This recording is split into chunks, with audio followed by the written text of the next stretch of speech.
میں یہاں 5 سال سے ہوں۔ صاحب بہت اچھے اور مہربان آدمی ہیں، لیکن لاپرواہی پسند نہیں کرتے۔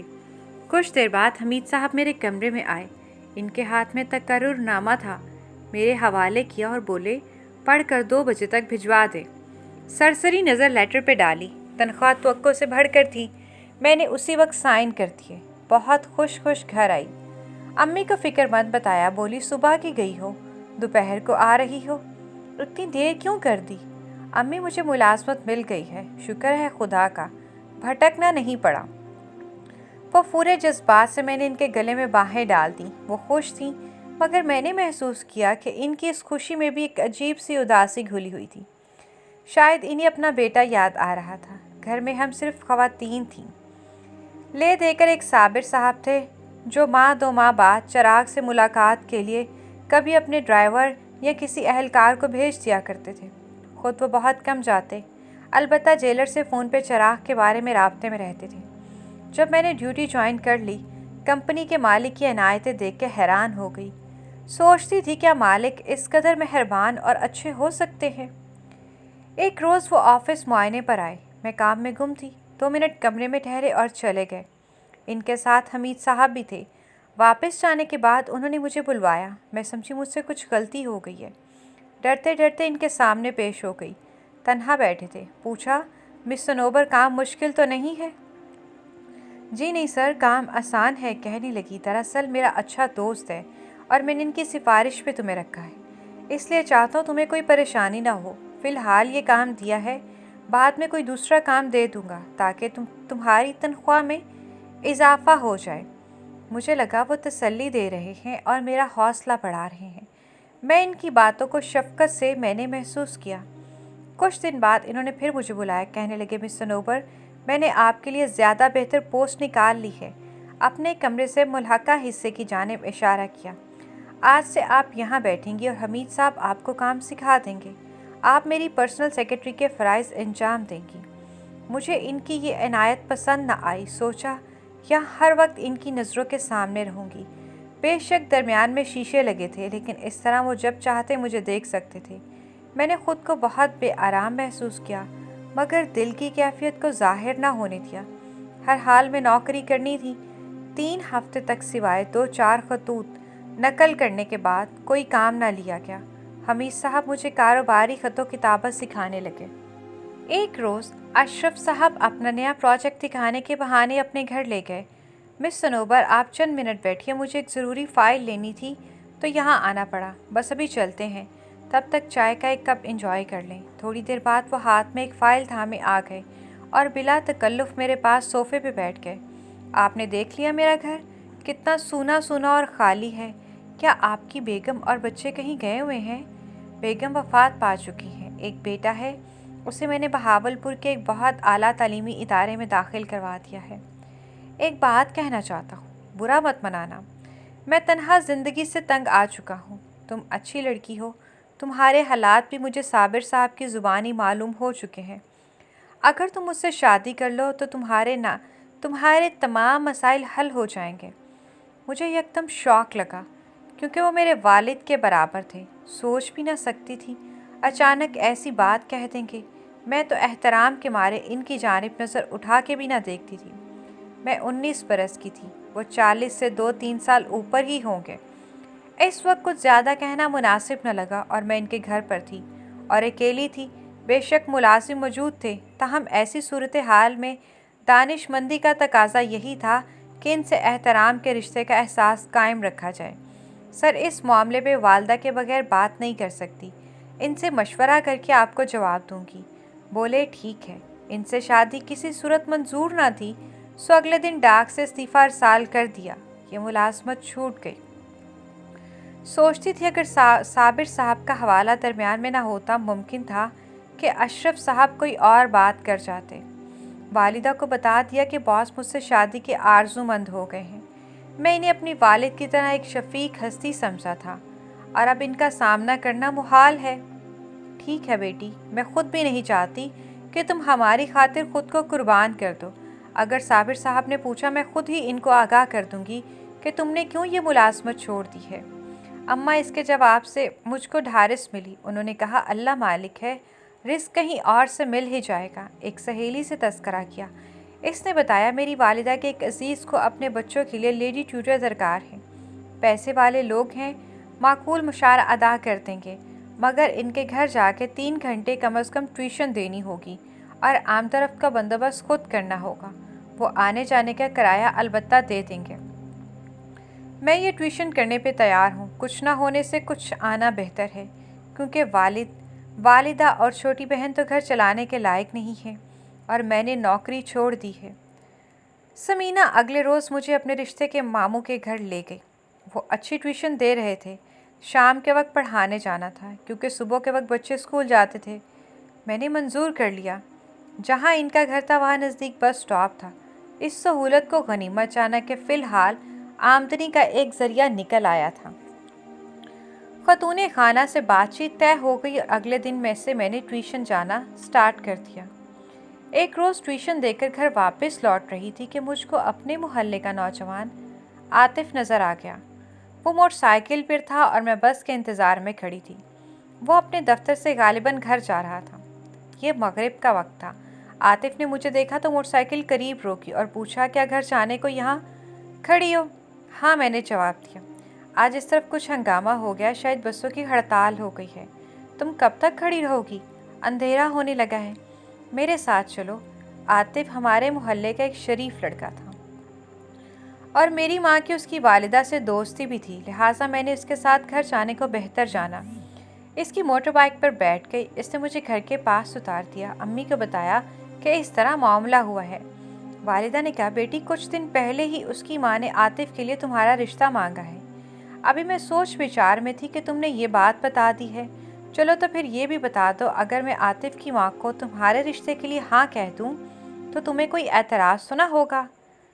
مجھے عاطف اچھا لگا تھا، لہٰذا ماں سے کہا نہیں ماں، مجھ کو آپ کے کسی پسند پہ اعتراض نہیں ہوگا۔ آپ جو مناسب سمجھتی ہیں فیصلہ کر لیں، لیکن یہ سوچ لیں جب تک چراغ بھائی کی رہائی جیل سے نہیں ہو جاتی میں اس کے گھر سے کسی اور گھر نہیں جا سکتی۔ وہ یہ مہلت دینے کو راضی ہیں کیونکہ عاطف کی ابھی چند ماہ قبل ہی نوکری لگی ہے۔ شادی کی تیاری کے لیے ان کو بھی 1 سال چاہیے۔ والدہ کی اس بات سے میرے دل کو سکون نصیب ہوا۔ 2 دن بعد ٹیوشن پڑھا کے لوٹ رہی تھی، عاطف آ گیا۔ کہا یہ سنسان سا علاقہ ہے، تم کو سڑک تک آتے 10 منٹ لگ جاتے ہیں۔ بس کے انتظار میں کھڑی رہو گی تو رات ہو جائے گی۔ یہی سوچ کر تم کو لینے آ گیا ہوں۔ والدہ مجھے رشتے کا بتا چکی تھی، سمجھ گئی کہ عاطف کی بھی مرضی ہے، اس لیے لینے آ گیا ہے۔ اندھیرا بڑھ رہا تھا، سردیوں کے دن تھے۔ عافیت جانی کی موٹر بائیک پہ بیٹھ جاؤں۔ کوٹھی سے مین سڑک تک چند منٹ کا سنسان راستہ پیدل طے کرنا مجھے بہت ڈر لگتا تھا، کیونکہ ادھر درخت اور جھاڑیاں بھی تھیں۔ امی تم کو بہو بنانے کا ارادہ رکھتی ہیں۔ مجھے یہ بات بتائی تو سوچا کیوں نہ میں روز لینے آ جایا کروں، اگر تمہیں اعتراض نہ ہو تو۔ ٹھیک ہے عاطف، کیونکہ مجھے بھی بعد مغرب یہ چند منٹ کا راستہ طے کرنا بہت خوفزدہ لگتا ہے سب کچھ۔ ابھی ہم بات کر ہی رہے تھے کہ ایک گاڑی ہمارے سامنے سے آتی دکھائی دی، جس کی لائٹیں ہم دونوں پہ پڑی تو عاطف نے موٹر سائیکل دائیں طرف کر لی۔ تیز روشنی کی وجہ سے بس اس قدر دیکھ سکی کہ گاڑی اس گھر کی تھی جس گھر ٹیوشن دینے جاتی تھی۔ کون چلا رہا تھا یہ دیکھ نہ پائی۔ گاڑی چشمے زدن میں ہمارے پاس سے گزر گئی۔ عاطف روز مجھے مغرب کے وقت لینے آنے لگے۔ ایک روز اماں نے کہا بیٹی تمہارا بھائی جیل سے رہا ہو کر آ رہا ہے، خیال سے عاطف کی موٹر بائیک پہ بیٹھا کرو، ایسا نہ ہو کسی دن وہ دیکھ لے اور کوئی فساد ڈال دے۔ بہتر یہی ہے کہ ٹیوشن چھوڑ دو گی اماں۔ میں نے کہا بھائی کو گھر آنے تو دو، وہ آتے ہی کمانے نہیں لگ جائے گا، ہم کھائیں گے کہاں سے؟ کیا اپنے گھر کا خرچہ بھی اب عاطف کی اماں سے مانگو گی؟ خدا نہ کرے، کیسی باتیں کرتی ہو؟ میں نے تو ویسے ہی کہا ہے کہ چراغ کا مزاج جانتی ہو نا۔ ماں کا خدشہ بھی صحیح تھا۔ چراغ انسان نہیں، جیل سے حیوان بن کر آیا تھا۔ اب تو نشہ بھی کرنے لگا تھا۔ وہ ایسا بے حس بن گیا تھا کہ اسے گھر والوں کے دکھ سکھ سے کوئی سروکار ہی نہ رہا تھا۔ صبح کا گھر سے نکلتا، آدھی رات کو واپس آتا۔ اماں نے تو سوچا تھا کہ بیٹا آ جائے گا تو سب سے پہلے گھر کی بدحالی کو محسوس کرے گا اور کمانے کی طرف دھیان دے گا، لیکن جب چراغ نے گھر کی بدحالی کی طرف کوئی دھیان نہ دیا تو اماں کی کمر جھک گئی۔ میں اسی طرح ٹیوشن پڑھانے جاتی رہی۔